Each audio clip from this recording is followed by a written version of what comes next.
Bueno, esto es mi tercera porción con ustedes.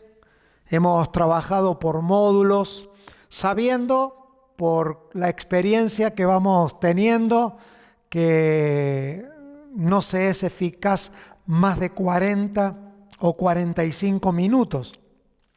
Aquí estamos con ustedes y queremos llegar a una parte conclusiva de este tema al que hemos venido desarrollando. Si ustedes recuerdan, quizás cuando puedan oír quizás junto todos los temas, vamos a poder observar de que hay una progresión, quizás lenta, pero creo que en algún sentido compacta en cuanto a qué aportarle a cada día a las iglesias gobernadas y administradas bajo la cobertura de una administración, como creemos que se está dando el gran edificio de la iglesia que va creciendo. Hoy quiero finalizar conclusivamente con asuntos que hemos hablado de manera privada y que hemos tocado en algunos ámbitos entre ustedes, pero creo que es una gran deuda que tenemos generacional. Hablábamos de los daños estructurales que prácticamente son irredentos. Los daños estructurales son como grietas a donde se nos escapa el esfuerzo, a donde se nos escapa las energías. Es como una llanta de un carro, nosotros le llamamos rueda o goma de un auto, a donde si tiene una grieta, la presión se escapa. Creo que nosotros en los ámbitos de fe, cuando queremos producir un impacto, tenemos que guardar energía. El impacto, el poder de una bala, el poder de una flecha, el poder que un avión se sustente en el aire, tiene que ver con fuerza, con energía, con diseño. Algo se puede sustentar en el aire porque tiene velocidad, porque tiene aerodinámica y porque tiene fuerza constante. Por lo tanto, la iglesia no se escapa a los diseños de Dios, a los programas y al plan de Dios. Por lo tanto, creo que como generación tenemos que traer una perspectiva. No voy a hablar, esta es la perspectiva, pero ustedes me han invitado, ustedes me han abierto la puerta y para mí es gobernante. Y desde hace ya un tiempo hemos trabajado por cómo dejar en las iglesias y en las asambleas de los que se congregan la labor, la razón del ser de las iglesias en las ciudades era el programa. La razón de ser de la iglesia en Corinto, la razón de ser de la iglesia en Gálatas, la razón de ser de la iglesia en Filipo. ¿Por qué hacían falta las congregaciones o como se las ha llamado, y a mí me gusta llamarla, iglesia local, asamblea local? El programa no es solo la espiritualidad. Todos sabemos que la iglesia no es el lugar a donde te congregas, pero en el lugar donde te congregas está el programa, está el diseño comunitario de la expresión de la obra de Dios, que es cómo damos a conocer al Señor. No lo damos a conocer al Señor por el cambio de la conducta que yo experimenté cuando fui salvo. Sí, esa es una expresión y eso traerá salvación a tu vida, traerá salvación al que está cerca de ti, pero está demostrado que pasarás tu vida en la tierra y en el mejor de los casos, si fueses una gran medida de Cristo en la tierra, 80 o 90 personas serán impactadas por tu vida en el Evangelio. Pero si lo hacemos en comunidad, a donde la causa del Evangelio es una causa en común, como dice Hechos, que tenían todas las cosas en común. ¿Y eso qué le hace pensar a usted? ¿Que comían juntos solamente o que dormían juntos? No, que todos los asuntos de todos era para la común causa de la predicación del Evangelio, y allí vemos a los apóstoles haciendo vida, dando comida, algunos aportando, poniendo a los pies de los apóstoles, porque vida en común no es comunismo, sino que vida en común es que la misma causa nos abrazó a todos y a todos nos cuesta lo mismo. Señores, organizar a un esclavo no es cosa fácil. Por eso dije que la Biblia es un libro escrito con la percepción que el que le está oyendo es un esclavo, pero tiene el espíritu para sacarte de allí. Por eso les pedía que esperaran las conclusiones. La Biblia te saca una persona desde una mente esclava y te la deja con una naturaleza pensante superior a un astronauta. Esa es el grado de apertura, el ángulo de apertura de lo que se puede producir a través de un espíritu regenerado, de una mente reformada y un cuerpo dinamizado por la vida del Espíritu. Entonces, decíamos que el poder de penetración, de golpe, de impacto de una generación está en una gestión, no en el voluntarismo, en una gestión. Y una gestión tiene que obligadamente al comienzo sonar compleja, sonar difícil, pero hermanos queridos, hermanas queridas, nadie dijo que era fácil. Si es verdad, tiene que ser complejo al comienzo. Y eso lo dijo Jesús. Maestro, al inicio de este negocio no va muy bien, todos se nos van. El Señor le dijo, adelante, nada que es verdadero al inicio se entiende. Es por eso que el Evangelio no puede ser verdad, que son los 40 minutos de una predicación, ni las 8 oraciones que hacemos en el día. No puede ser. La complejidad del Evangelio está al comienzo, cuando tenemos mente de esclavos, y allí que nos cuesta entender orden, lo que tuvo que hacer Lucas. Lucas hizo una lectura de su generación y sabe que dijo, hay que poner en orden la verdad, porque vemos que todo el mundo está diciendo cosas aisladas, todo el mundo está diciendo cosas ciertas y verdaderas, pero nadie está ordenando el trabajo. Cada congregación, ahora hay una realidad con R minúscula, que no es la realidad de Dios, que se está viviendo.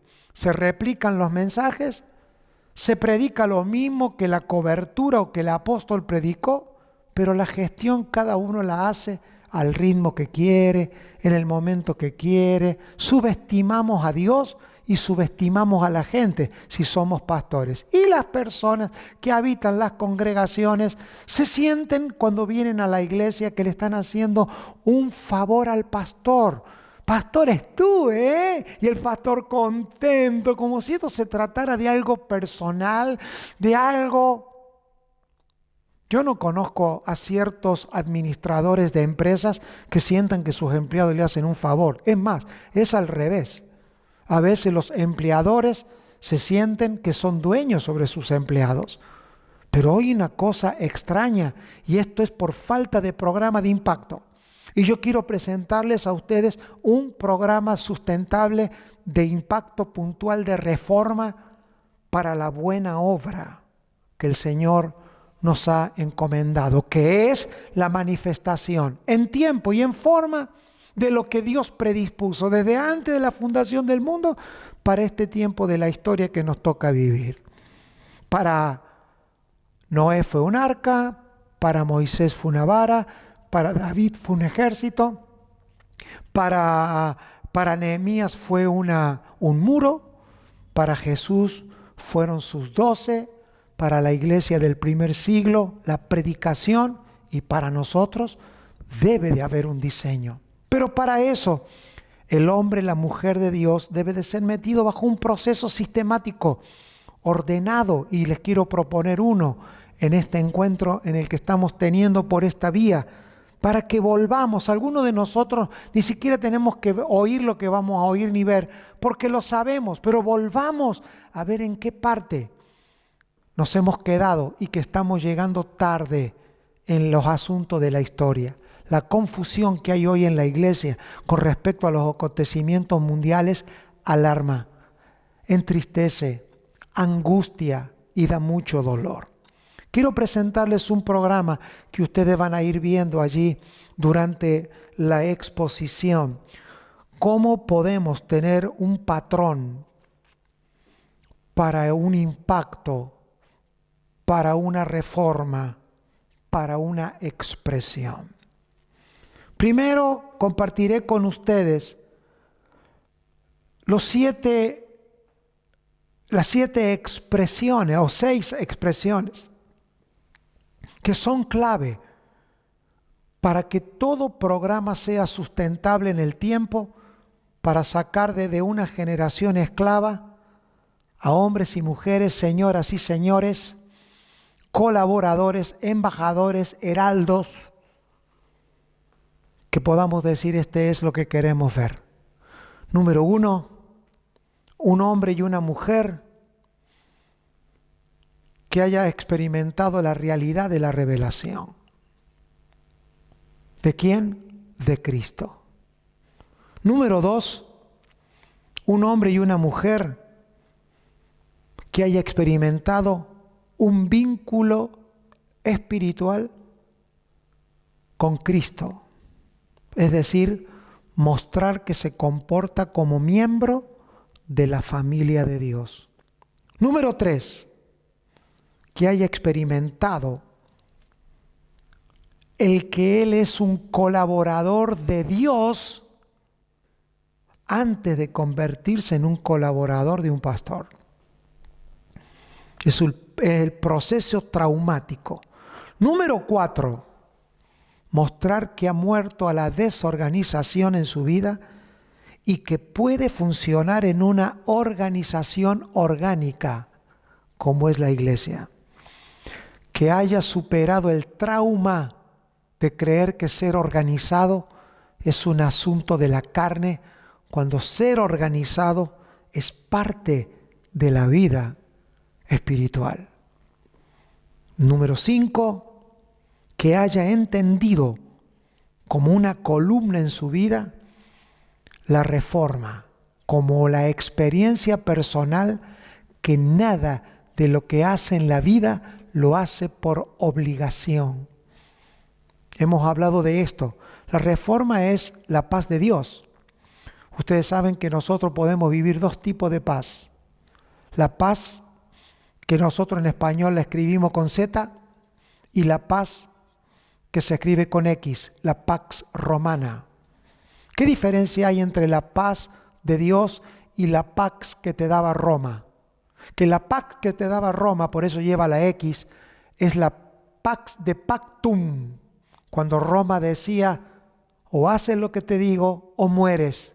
Es la paz de la muerte, por eso la encuentras en los cementerios. O la paz de Dios, que es la paz del vínculo. Es la paz que obtienen 2 personas de un mismo nivel. Es la paz que se tiene en un negocio cuando 2 entran en un negocio con la misma capacidad de inversiones, a donde los 2 tienen la misma capacidad de salud y de capacidad de responder. Esa es la paz de Dios y a eso le llamamos reforma.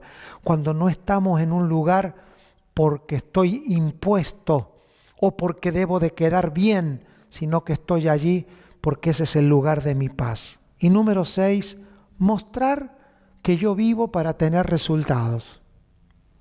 Es decir, que lo retórico que se habla lindo, se dice lindo, se llora lindo, se canta lindo, se expresa hermoso. ¡Uy, qué culto! Tiene que tener una palabra que es durísima, pragmatismo. ¿Sabe lo que es el pragmatismo?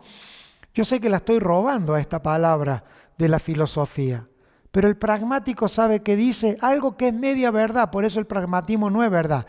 Pero cuando la retórica y el pragmatismo, cuando la palabra y la práctica se juntan, porque el pragmatismo dice, está muy lindo todo lo que dice tu religión, pero ¿te funciona? Entonces, y esto tiene un orden intencional. Yo diría no alterarlo. Necesitamos un hombre, una mujer que haya tenido una experiencia con Cristo y que sea demostrable, que pueda decir yo he visto al Señor en todas las maneras y formas en las que el Señor se manifiesta. Múltiple forma. Eso lo muestra a través de los vínculos con el Señor y lógicamente, como vendrá ahora, en el programa. Ha experimentado el entendimiento que es colaborador de Dios antes de colaborar en nada en la iglesia para que no se vuelva una tortura. Este es el tipo de obrero que se necesita. No el que le está haciendo un favor al pastor, sino que por causa de los vínculos encontró el lugar de su colaboración en su don y en la gracia que se le ha dado. Número 4, muestra responder a una organización en favor de lo orgánico. Es una persona donde su vida está basada en reforma, es decir, no vive impositivamente, tiene un matrimonio no impositivo, tiene hijos no impositivos, tiene negocios y sus empleados no están allí por imposición, o los tiene bajo gobierno, que es todo lo que trata Pablo en Efesios, de sujeción, de someterse. Ese es el espíritu de un programa de reforma. Ahora bien, estamos viendo revelación. Esa revelación es la que da origen a que nosotros tengamos una verdad presente, activa en nuestra vida. Porque si nosotros no tenemos una revelación de Cristo, la verdad presente de hoy, mañana es vieja. Es presente porque se mantiene viva y renovada, según lo dice Pablo, en la renovación del entendimiento. La pregunta es ¿cada cuánto? Cada instante. A veces Dios en un día puede cambiar 4 veces en su forma de manifestarse y nosotros tenemos que estar atléticamente preparados. Entonces la revelación de Cristo me hace que la verdad presente esté siempre activa y no un mensaje. Ahora vemos cómo todo el mundo habla de la verdad presente, la escribimos. La verdad presente es vivirla. Es una verdad pragmática, no es una verdad que tengo que estar diciéndola como el papá cuando empieza a gritar y miren que yo soy su papá. Es porque todo el mundo sabe que ya no lo está haciendo. Pararte en el púlpito y decir que sepan que a partir de ahora yo soy el pastor, es porque no lo está haciendo. La verdad presente es gobierno por estar renovado por el Espíritu, y eso te puede costar que no te siga nadie o que te siga el mundo. Es igual, porque tú no te debes a las personas más que a Dios. Ese vínculo que teníamos, que es producto de la revelación, nos va a dar la manifestación del fruto del Espíritu. El colaborador comienza a operar en la diversidad de dones, porque la revelación de Cristo no viene independiente del don. Cuando se nos revela Cristo, el don en el que operamos no es el equivocado. No es, acá vengo a hacer lo que haga falta. No. ¿Sabe a qué usted hace falta?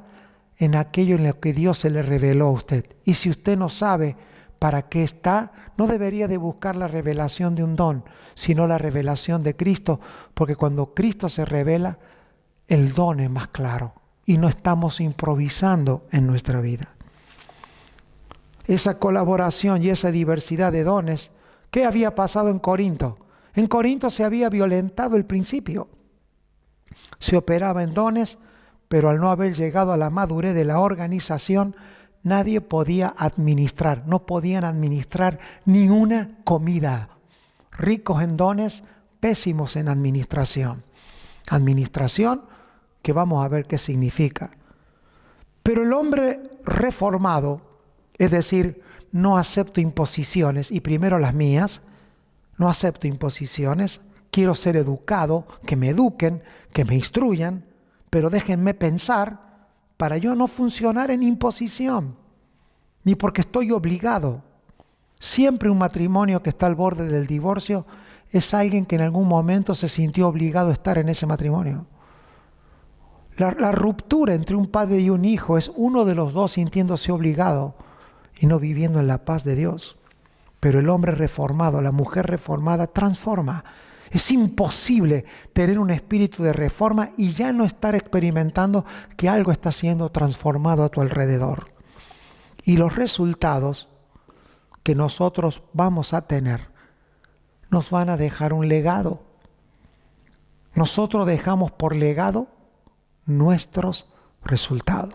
Y a lo mejor algunos de ellos no los veamos mientras que vivamos. Pero alguien recogerá el legado, porque no es el legado de Juan, es el legado que comenzó en la revelación y que ahora se está convirtiendo en un resultado que va a dejar un legado. Si seguimos teniendo un programa, la revelación de la verdad presente debería dejarnos en un entendimiento de Cristo Jesús. Un entendimiento de Cristo Jesús. Este misterio del Cristo Jesús. También un manejo profundo y profesional del Evangelio de la gracia y del reino.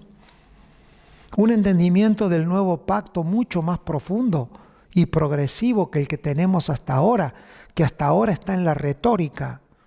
A veces nos escuchamos hablar del nuevo pacto a nivel del apóstol, del pastor de la iglesia y de un grupo de los hermanos de la iglesia, pero el resto de la congregación ni está enterada porque sigue orando como viejo pacto, sigue viviendo como viejo pacto y sigue pensando como viejo pacto.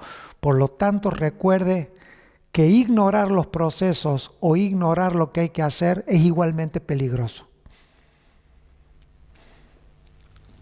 La revelación de la verdad presente me va a dejar entendiendo el nuevo pueblo, cómo conforma este nuevo pueblo, cómo se instala entre nosotros el nuevo orden apostólico, el diseño neotestamentario para la vida de la iglesia y de la expresión para causar un impacto. Y por sobre todas las cosas y como un grado alto de madurez, lograr lo que no se logró todavía hasta hoy. Un convenio espiritual de trabajo entre redes apostólicas, a donde pueda haber una convivencia de hombres y de mujeres de Dios en todo el mundo para una reforma, es decir, sin que nadie esté sintiendo que este es mi subgrupo a donde yo y estamos allí, el pastor cuidando a sus ovejas. Yo veo esas separaciones en todas nuestras congregaciones, existe, por más que uno las enseñe, porque esto no tiene que ver con simple órdenes, es el espíritu. Hay una palabra que a mí me cae muy mal y está dicha entre nosotros.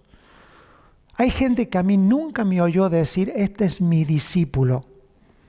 Sin embargo, personas que operan dentro de los trabajos de nuestras iglesias se refieren a su gente como, este es mi discípulo. La pregunta es de dónde salió. Porque mal aprendido y mal enseñado es coherente. Pero yo nunca enseñé. A mí usted no va a encontrar en un lugar decir, este es un discípulo mío. Escasas veces he dicho en mi vida, este es un hijo espiritual. Pero no estoy diciendo que no hay que decirlo, solamente estoy dando un ejemplo de una debilidad interna, de que cuando no se entiende la estrategia, las personas buscan por naturaleza carnal, como dice Pablo, las armas de nuestra milicia no son carnales. No son carnales. Son espirituales y deben de destruir argumentos. Y esta construcción de este patrón de impacto es el que va trayendo. Entonces, revelación nos lleva a verdad presente. La verdad presente se mantiene presente, ¿por qué?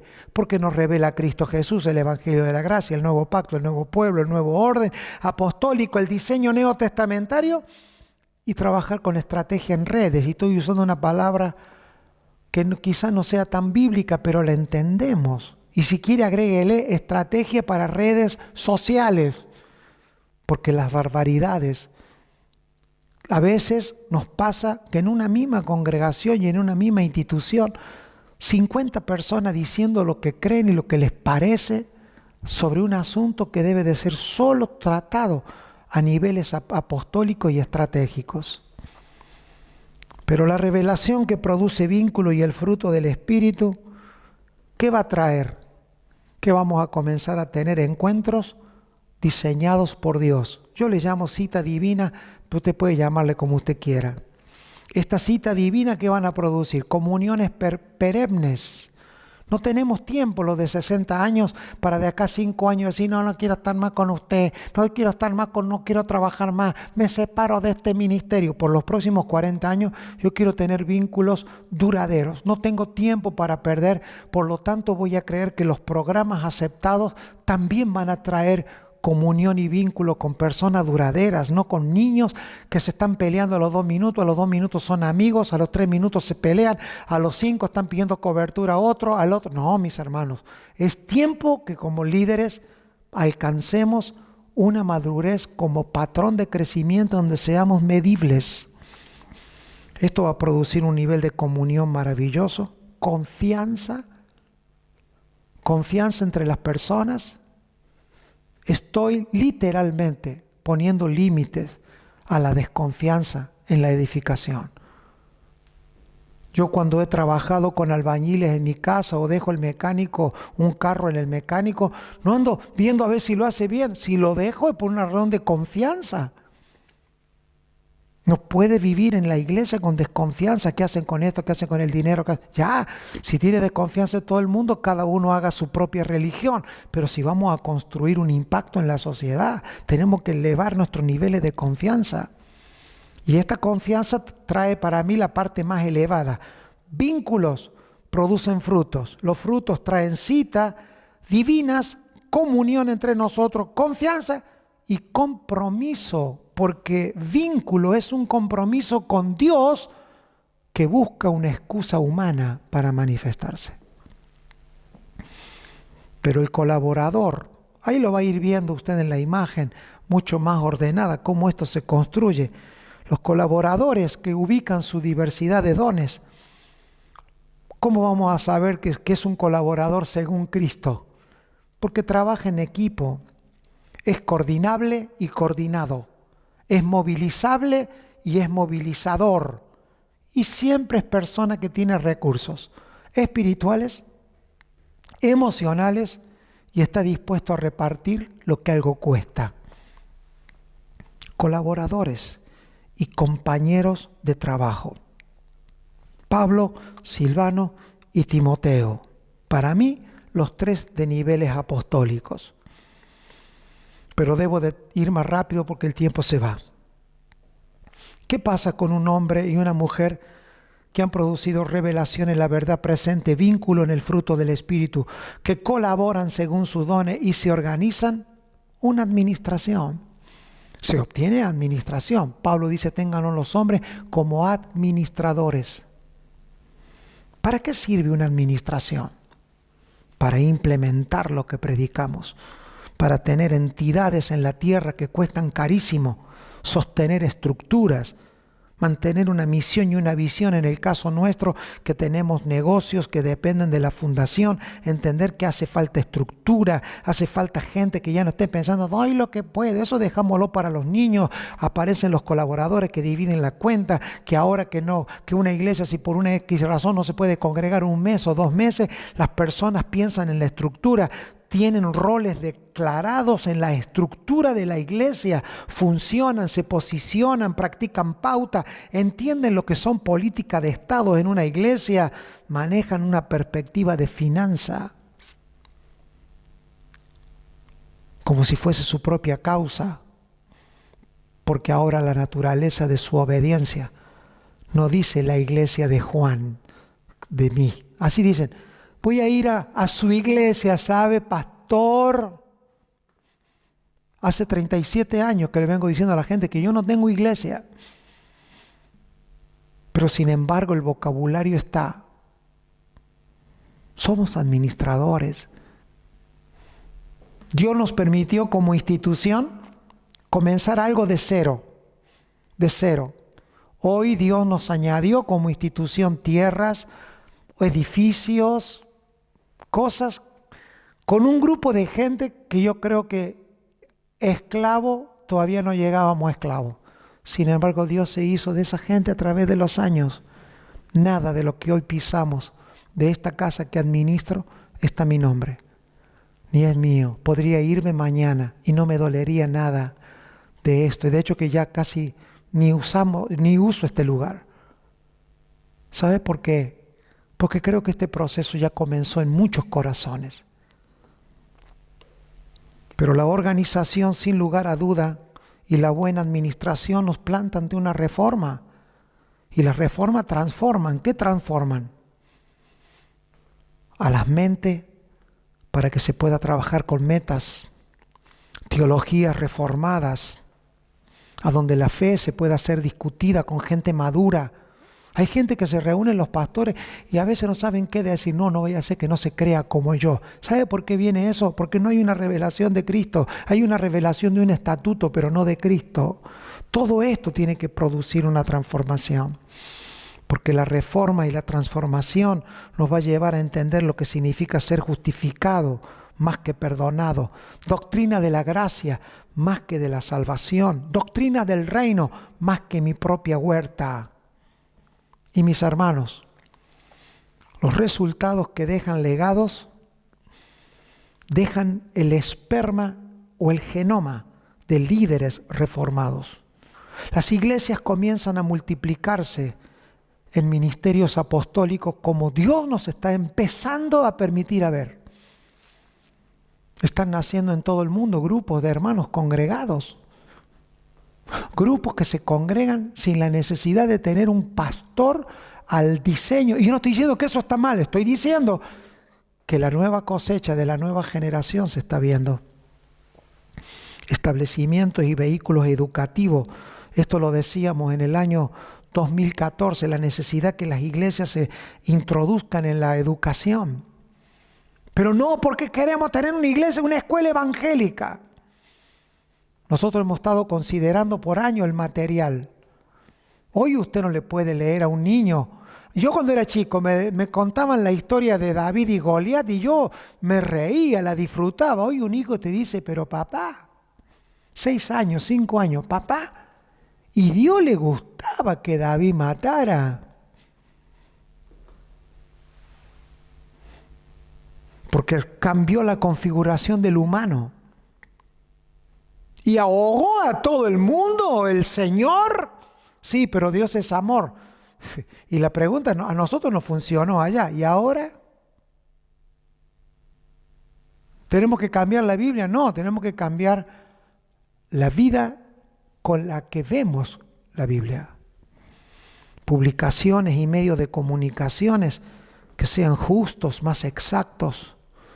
No asustarnos con empresas que colaboren con el reino de Dios. A algunos nos ha ido difícil tener negocios que puedan convertirse en productivos para el reino, pero no hay que escandalizarse. Alguien lo va a lograr hacer. Porque esto ya no va con el hermanito, con las crisis económicas de los individuos para ver si pagamos o no pagamos. Se tienen que levantar, no empresa de reino, el hermanito que labura y trabaja, perdón esa palabra, labura es italiana, y trae una ofrenda a la iglesia y cuando quiere. No estoy hablando de eso. Estoy hablando de mentes productivas a donde prima la obra de Dios.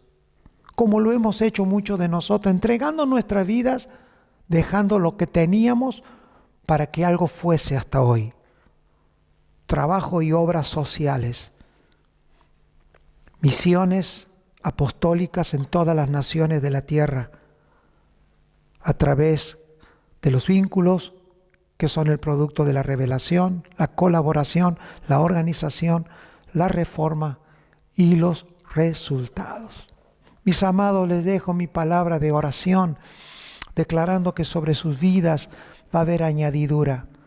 Quiero que sepan que oramos para que esta casa y esta edificación sea extraordinariamente elevada.